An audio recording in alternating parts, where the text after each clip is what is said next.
At ito nga, magluluto na naman ako. Gulay, ibibisa ko.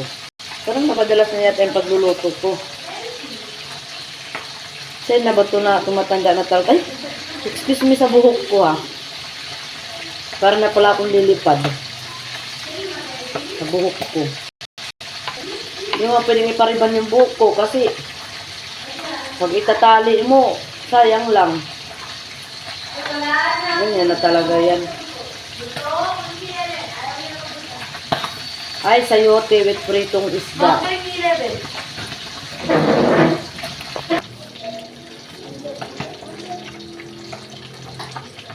Ay, naku, ang hirap maghiwa pala nito.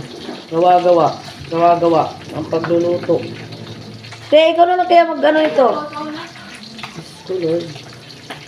Ako na daw magluto. Abangan nyo na lang yung lasa.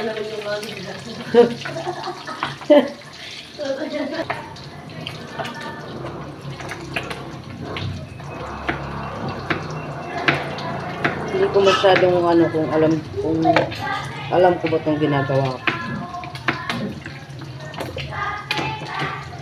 Basta ang alam ko naghihiwa ako. Aray ko, kung may tumalsik sa ako, dito. Ito na ang ating prito.